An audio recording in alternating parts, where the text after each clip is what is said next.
Fala galera querida, nesse vídeo nós vamos abordar as vacinas genéticas, mas para entendê-las, antes temos que lembrar como funciona uma vacina tradicional.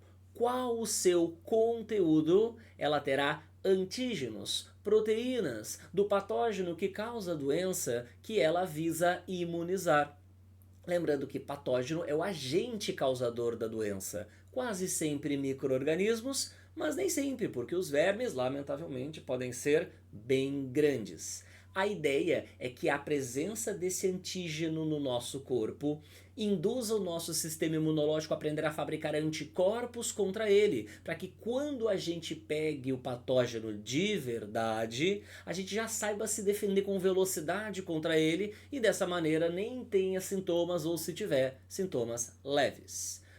O que tem nas vacinas tradicionais geralmente? Pode ser o vírus vivo, mas atenuado para não nos causar nenhuma doença. No caso da febre amarela é assim, e aí vai ter os antígenos do vírus da febre amarela lá, bababá.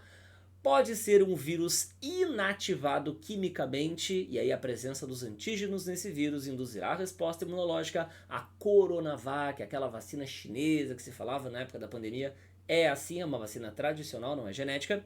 Ou pode ser que nem a vacina da gripe, que vai ter pedaços do influenza, antígenos que também vão desencadear a resposta imunológica. Bom, já nas vacinas gênicas, ao invés de ter o antígeno, o que a gente vai encontrar são os genes que codificam esses antígenos. E aí quem vai fabricar a proteína do micro-organismo são as nossas próprias células. O que elas vão receber é o código, é como eu fabrico esse antígeno. E aí como é que a gente injeta genes dos micróbios nas nossas células para induzi-las a fabricarem as proteínas desses micróbios que, se identificadas pelo nosso sistema imunológico, induzirão o a aprender a fabricar os anticorpos.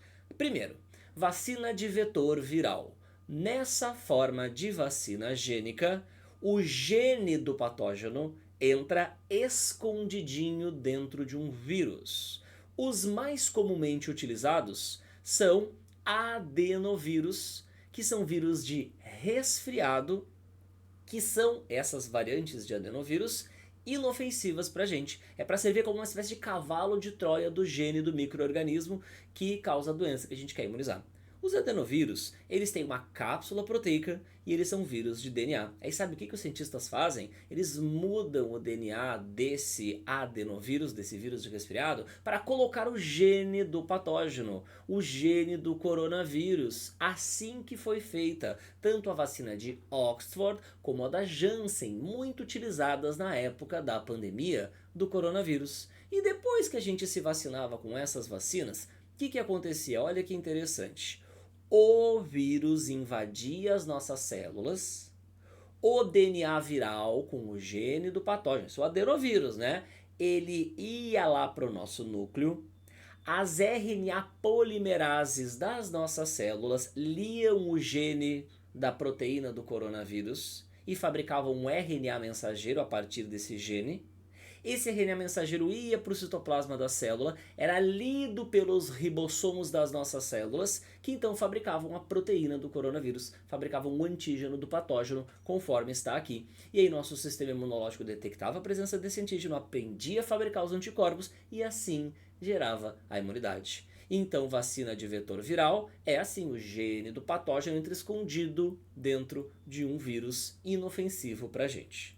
Depois das vacinas de vetor viral, outra vacina gênica muito usada na pandemia foram as de RNA mensageiro.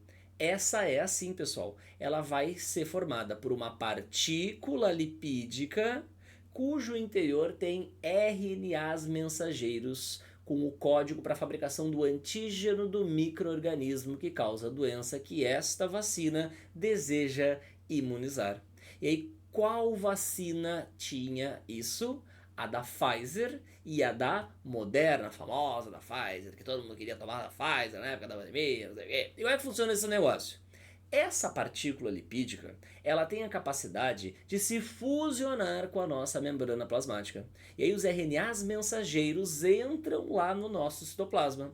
Os ribossomos celulares leem esses RNAs mensageiros e então fabricam o antígeno do patógeno. O nosso sistema imunológico detecta esse antígeno, aprende a fabricar os anticorpos e está feita a imunidade. Portanto, as vacinas de vetor viral e as vacinas de RNA mensageiro são as duas principais vacinas gênicas utilizadas atualmente.